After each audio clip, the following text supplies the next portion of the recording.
Hello everybody, welcome to another video. So this one is the Walcom 190 Carbonio. It's in a 1.2 tip and it's the HTE cap. Now most people know this is a mini gun and it's quite a small gun. It's a mini gun, so it's about the same size, well it is the same size actually, as the LPH-80, and a lot is made about the fact that it's light, but it's no lighter than an LPH-80. So what benefits really the carbon has, apart from, you know, looking good and appealing to people that like carbon, I'm not quite sure. But anyway, apart from it feels slightly warmer, I suppose, if the weather's cold.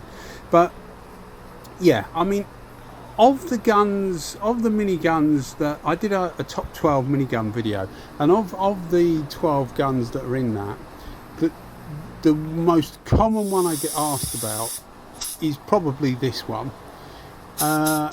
People like the fact that it's carbon fibre, they like the fact that it's a bit different, it looks a little bit more exotic than some of the others, so people want it, but obviously they want to ask somebody what it's like before they buy it. Now I'm sure they ask other people as well, but people ask me, and when I'm like trying to say to them, I try if I can, because they'll normally say I'm thinking about the Ego 190 and an LPH 80 or DV1S or whatever, and I try and guide them away from the 190. And this video is the reason why, really. Now, this, you'll see that I'm using lots of heat. I only use the heat gun as just to speed the process up, really. But it was 5 degrees Celsius, so what's that about? What's that about? 43 Fahrenheit. So it's cold for painting, really, you know. So what I tried to do was get some heat in the panel, which I normally do, and I will get away with this on a lot of occasions. But for some reason, this was absolutely fine for base coat. This is a very, very good base coat gun. You'll see the way it puts the base coat on, absolutely lovely. What I struggle with this gun is with clear coat. And going back to that top 12 video I did, I put this in, I think it was 6th place or 5th place. I think it was 5th place, and I think I would move it down a couple of notches now, and maybe move one or two of the others up a bit, because I've really given this plenty of time. I've had it over a year. As I say, it is cold conditions, but it's not the cold conditions that are causing problems with this. You'll see that I do a double coat of clear, and then you'll see it's a different day. I sand it down and I try again, because I really wasn't happy with the results at first. And the second lot of results were better. It was 12 degrees Celsius, which is, what's that, about 54 Fahrenheit? Something like that. So it was warmer, and that's quite acceptable. I'm quite used to painting in 10, 11, 12 degrees Celsius. So, you know, I do know what to do and to get reasonable results from using the guns at that sort of temperature, because it's not ideal, you know. 20 Celsius or 25 Celsius would be absolutely ideal, but it's not like that most of the time in the UK. So, you know, I am used to using the guns, and I really struggle with this gun. I really do struggle with it. It's not a particular, I wouldn't rate it as a particularly good gun. A few people have said to me that you're you know, a lot of your reviews, you don't do many bad reviews. You don't do many, and I don't mean the quality of them, because some of them could be rubbish, but I mean what I am saying about a particular gun, and that's because a lot of guns, there's not really loads of bad guns about. Most of them are quite good. Some of them are better than others, yeah, but most of them are quite good. And with this gun, I really do struggle to give it a good, positive review. It's okay. It's not bad. It's not a particularly bad gun, but it's not that good. And when you consider how much money they are in the UK, all right, it comes with a funny digital gauge, but in the UK they sell for about 330, 350 GB pounds. Which is, what's that, $450 US or a bit more at the moment. So they're a lot of money, and you can get an LPH 80 for for much less than that and get some change out of it. You can buy an ANI R160.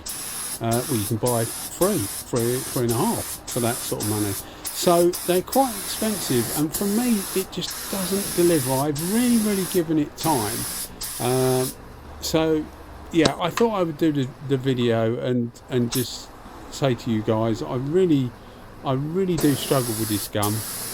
I've had someone who does cycle frames, and he contacted me saying how good he thought the gun was, and you know, maybe it just suits certain people more than me. Some people will be saying, well, you're doing a whole panel, it's always going to struggle, etc, etc, and you're right, it does struggle because it's a mini gun. But I could go loads of panels with other mini guns, and they handle it really well. For some reason you get a good pattern. As I say, for base it's really good, but it just doesn't, it looks like it's atomizing finely. You get a good fierce spray, and the spray looks nice and fine, but it doesn't seem to transfer it to the panel. It just doesn't seem to transfer it to the panel enough. And yeah, I just find it a struggle. So this is the first double coat of clear, and it looks all right, but it's quite grainy. I had some footage that was closer and I can't find it to stick in there, but I wasn't happy with it at all. So I sanded it down, and I thought, well, I'll try it again. So the second one, which is what you see now, is warmer. As I say, it's warmer by 7 degrees warmer Celsius.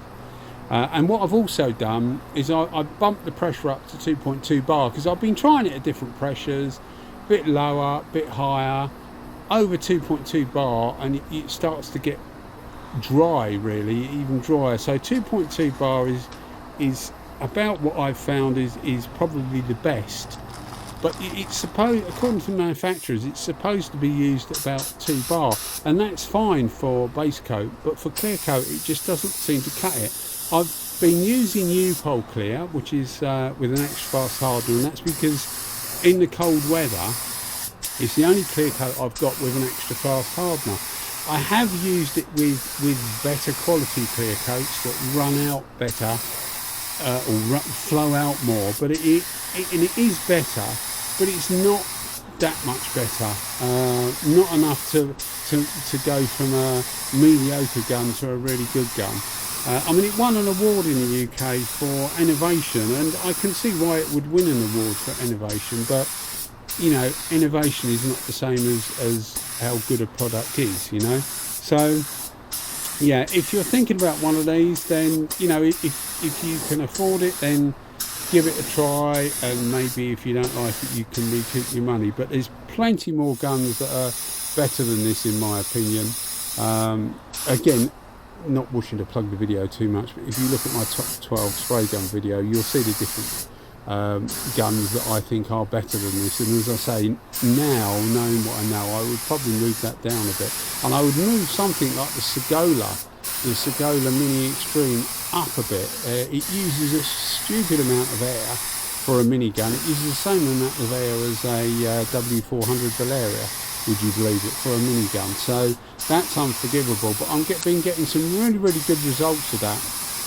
I've been using it quite a bit and getting really good results with that, so I'm quite happy with that. But as I say, with this thing, I just seem to struggle, and I know sometimes painters get like that with certain guns. They just can't get it really, and I just can't see this. So yeah, there's the final results anyway, and it is a pretty good finish, although I'm perfectly capable of getting a finish like this with most guns really.